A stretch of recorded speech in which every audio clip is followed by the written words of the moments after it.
And then, according to the people of precision, he has to know where judgments can be found without the condition of having memorized the actual text. So the ulama say that he doesn't have to memorize all the hadith. Now, what does that mean? Does that mean that if I say, oh, well, alhamdulillah, then I've got my collection of Bukhari, my collection of Muslim, my collection of Abu Dawood, Tirmidhi, all these things, then can I go and do these things because memorization is not? No. You have to have studied each one of those books with a hadith master and have isnad and ijaza and know which is the correct dabt, because there's different dabt in the hadith. In other words, al-Bukhari, there's different riwayat that have different ashkal and things like that, and you have to know that. So you can't just buy the books. The books have to be authenticated. Like in India, where they still maintain hadith tradition, they have authenticated, certified editions of the books that are then read with a scholar. The books, they still transmit them with absolute certainty of their transmission. And then he says, and above all these, of all these that we've just mentioned, he has to be a middle-ranked mastery. In other words, he has to be a master and of middle stature. He can't be like average. He has to be a master, which is above average, and amongst the masters, he has to have middle. In other words, he can have some middle stature in his mastery. But he has to be a master, which is not average. It's above average. He has to know those matters where there's ijma'. So there's ijma'at. So he has to know where everybody's in agreement. He must know things such as the condition of a single hadith, the ahad, and the mutawatir, and the aziz. He has to know the mashhur. He has to know when a hadith is ahad, because that has a hukm, as opposed to a hadith that's mutawatir, as opposed to a hadith that's aziz. They have different ahkam related to them. Furthermore, he has to know the abrogated and the abrogating. Ibn Wahb, who's one of the strongest men of Imam al-Bukhari, and a master of hadith, he said he memorized so many hadiths, he became completely confused and was worried for his own deen, that he was going to go astray, until he came to Imam Malik radiallahu anhu. And then he would relate the hadith to Imam Malik, and he would say, da'a hada, khudh min hada, da'a hada, hada mansukh, hada muqayyad. You know, he would tell them, this hadith, yufassiruhu, this hadith. And he went through all the hadiths until, khalas, he knew what was valid and what was no longer valid to follow. Right? And that's why Ibn Uyayna said the hadith is madalla. It's a place where people go astray, except for the people of fiqh.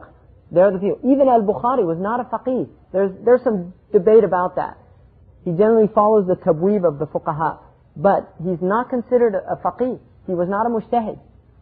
Despite the fact he memorized all those hadiths, he was not, and if you look, he's not interpreting the hadith. Rare exception, he makes some ta'liq, but generally he's not. He's a transmitter.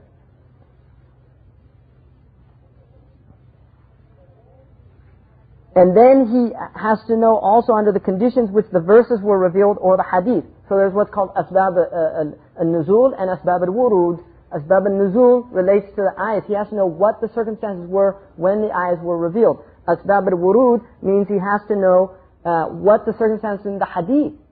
When did the Prophet ﷺ say the hadith? Because that relates to understanding the hadith in its context.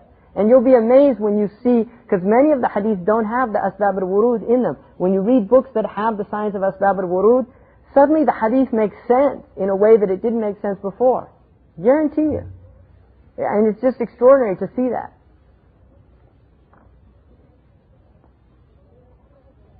And then Muhammad Alish, great scholar from Al-Azhar, was asked once. Now, this is, I think, the key to this whole point that Murabba al-Hajj is making. So after he tells you all this, he says, now, consider all of the above mentioned, rahimakallah, may Allah have mercy on you. Think about what he's just said. Because this is agreed upon, these conditions. This is not... And you see for yourself whether your companion, in other words, whether the person saying, no, you have to follow the book and the sunnah and not the imams. See for yourself whether he's characterized by such qualities and fulfills these conditions. And then Murabba al-Hajj says, and I highly doubt it. More likely he is just pointing people to himself in his demands that the people of this age take their judgments directly from the book and the sunnah. كَمُسْتَدِلًا عَلَى نَفْسِهِ. He's saying, look at me. Now, that's getting into the psychology of why people do things, right? Which is, it's a painful thing. to really look at what are our motivations and why are we doing things and what is this about. The Arabs say, خالف تعرف. Go against the grain and people will point at you. Right? Be a maverick and people will point at you. Sayyidina Ali once was in a masjid in Kufa, and there was a qassas there, and the Sahaba hated the qassasin, people that used to tell stories, that were fabrications. They were like embellished stories, and some of them were very effective. The qassasin. Yahya ibn Yahya al-Laythi says on his way to, I think it's Yahya ibn Yahya al-Laythi, on his way to Medina, he said that there was a qassas with them. He was a young man. He said he used to get up after every prayer on the journey. They were going to Medina, and he used to tell these stories, and he'd have everybody weeping. And he said that the people were very affected by him. And when they got to Medina, he got up after the prayer, and he started to tell his story, and the little children in the mosque threw sandals at him and told him to, be quiet. And he was stricken by, he said, what's going on? What? And he looked at one of the men from Medina, and he said, if the little children hadn't done that, we would have been forced to do it. We don't have qassasin in the masjid of the Prophet. We don't have these people in the masjid. This is a place to learn the deen. Right? And so the Sahaba didn't like qassasin. One man was telling a story, and Sayyidina Ali wasn't listening to him. He was talking to his people. And one of the men said, أَتُعْرِضُ عَنْ هَذَا? And he looked over at the man and he said, هَذَا الَّذِي يُنَادِي أَعْرِفُونِي أَعْرِفُونِي. This guy over here who's saying, look at me, look at me. That's a painful analysis, right? In other words, look how clever I am, look how... That's what he's pointing out, that this is ego. That's all we're dealing with. It's just raw ego here. And there's a man I know, Muhammad Abu Bakr, he's from Ghana, and he's a very, very interesting scholar.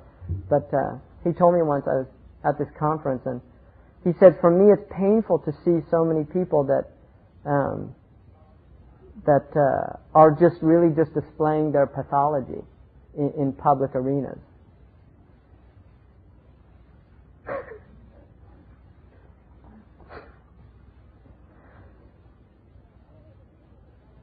I mean, there's a difference, right, between activism and action.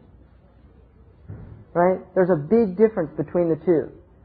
Activism, and I'm saying this as a former activist, activism is often nothing other than working out your own psychological problems in a public arena.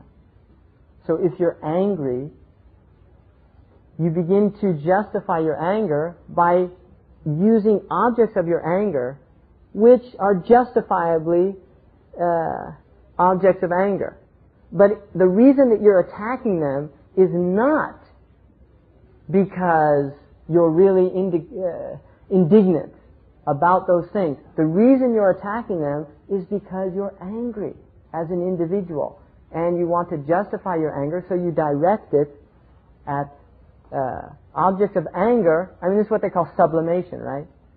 Sublimation. You sublimate your pathology and find some socially acceptable arena, right, to display it. And people were doing it all the time, and it's very sad. And this is why you have to have tazkiyah. That's why the foundation of our deen is tazkiyah. You have to purify the self. When the man asked the Prophet ﷺ, who's the mujahid fi sabilillah? Who's the mujahid? Who is and that's a very important question. Who is the one really struggling for the sake of Allah? And the Prophet ﷺ said, first he told him who wasn't the mujahid, right? The one that's fighting to be called brave is not a mujahid, right? The one who's fighting to be called brave is not a mujahid. The one who's fighting for some worldly gain is not a mujahid. The one who's fighting because he's just angry, and he wants a social outlet for his anger. People that want to go kill people. Who then is the mujahid? The one who struggles in order that the kalimah of Allah is paramount. That's the mujahid. There's no ulterior motive there. And that's why one of the first people to be thrust into the fire is the so-called mujahid. when Allah says, what did you do with your life? He said, I struggled in your way. He said, you're a liar. You went out and fought to be called a brave man. And you got your reward. In other words, people said you were a brave man, and that's why you did it. So, you get your reward. So that's what he's saying. Look at what's going on. What's the underlying thing here? Why is this person doing that? Because our tradition is simply based on just saying, I don't know anything. And admitting that fact. And then just saying, I'm going to follow people who know. Simple as that, right? Rumi's story about the three fish, right, in the lake, when the fisherman comes, and the first fish says it's time to head for the ocean, and he sets out on the journey. The second fish says, he's the most intelligent fish in the lake, and if he's going, I think I should go. And he tells the third one, come on, let's get out of here. The third one says, no, that's a big lake. Don't worry about it. And he takes off, and the third one gets caught by the fisherman in the net, and then he's put in the frying pan, and then in the frying pan he says, if I ever get back to the lake, I'm heading for the ocean. Right? So Rumi says that, the first one are the prophets. They're the ones that head for the ocean. And the second are the people who are intelligent enough to follow the prophets. And the third are the people that in the fire, they're the ones saying, لَيْتَنِي لَمْ أَتَّخِذْ فُلَانًا خَلِيلًا. Would that I didn't take so-and-so. It's too late. Right? So we follow. That's what we are. We're followers. We're atba'. We're people who follow. So he says, what do you say in this thing, Muhammad? He says, what do you say about somebody who says that he follows the Quran and the Hadith, and then he says about people who follow the Imams, I say Allah and His Messenger say, and you reply Malik says, and Ibn al-Qasim or Khalil says, and it's interesting, this is 100 years ago. So things haven't changed. This is a recent thing. It's only 100 years old. This movement is only 100 years old. And that's it. 100 years ago, we still hear this. It's like a direct quotation of what a lot of people now say. I say, Allah and His Messenger say, and you tell me the madhab of Imam Malik says? Here's the hadith, brother. What are you following? Are you following Malik, who said himself, everybody's speech is put before Allah and His Messenger, and if it doesn't correspond, then you throw it out? And I tell you the Ma'soom said, and you tell me somebody who can make a mistake says, so what does he say about that? My answer to this is as follows. Alhamdulillah wa salatu wa salam ala rasulillah. It is not permissible for a common person to abandon following the four Imams and take directly from the textual sources of Quran and Hadith, for the simple reason that this entails a great many conditions that have been clarified in the books of Usul. Moreover, these conditions are rarely met by the great scholars, especially in these last days, in which Islam has become a stranger just as it began a stranger. Ibn Uyayna said, the hadith are a source of error except for jurisprudence.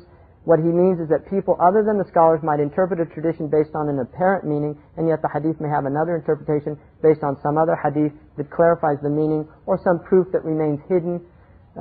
After a long discussion, he remarks, as for their saying, how can you leave Quran verses and sound hadith and follow the Imams in their ijtihad, when they have a clear probability of error, whereas the Quran and the Hadith can't have error?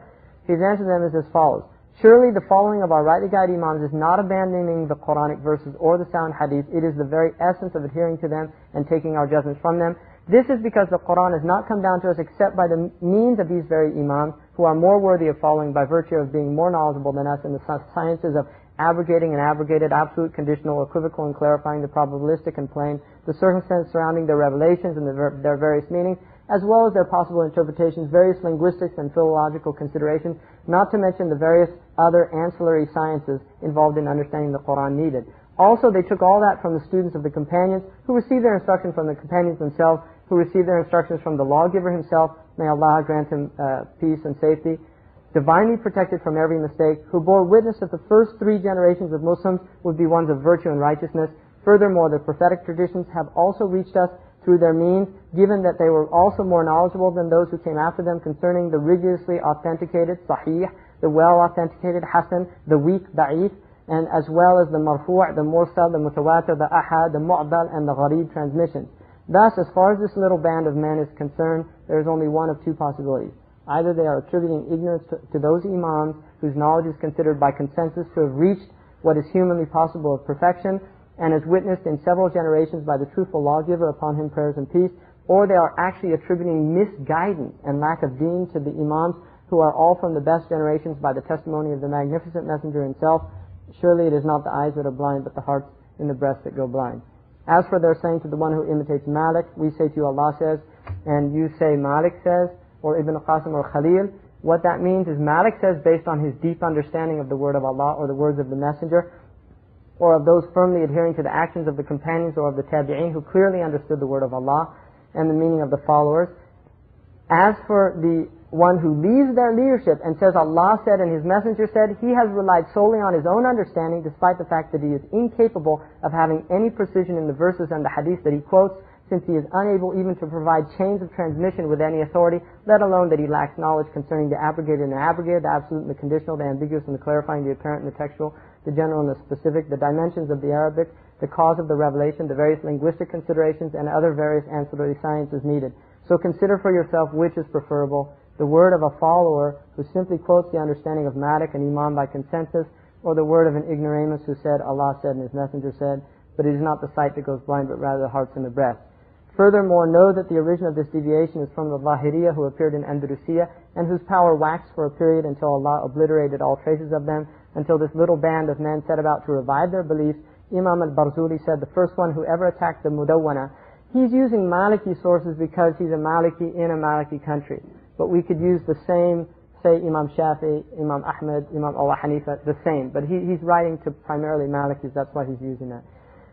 So he says, if you consider the above mentioned text, you will realize that the one who censors you from following the imams is truly a deviant. And I am using the word deviant to describe them only because the scholars before me have labeled this little band and their view as deviant.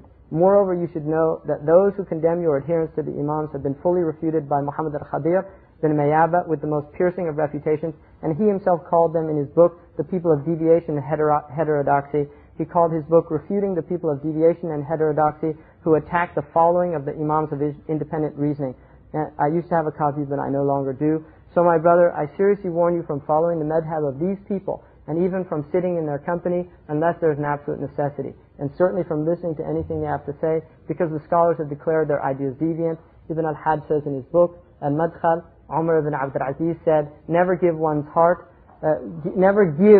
whose heart is deviant access to your two ears, for surely you never know what may find fixity in you.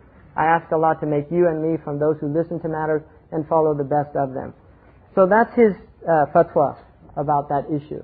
And I just wanted to, clarify that that is the position of the Ummah for 1200 years. Right? Really, that's the position. And I ask anyone in this room to show me one imam before the 19th century who did not put the name, for the last 1200 years, who did not put the name of his imam after his name. Anyone. Just one.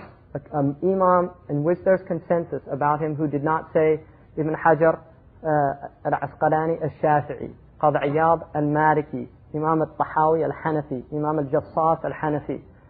Right? Anyone. Imam Abdullah al-Haddad al-Shafi'i, Imam al-Haramain al-Shafi'i. Any one of them.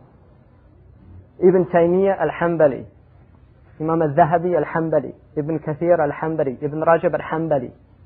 Any one. Just one imam that didn't have that name attached to him. And you can't. So, I just think that's important for people. Inshallah, I'm going to get copies for everybody to take one of these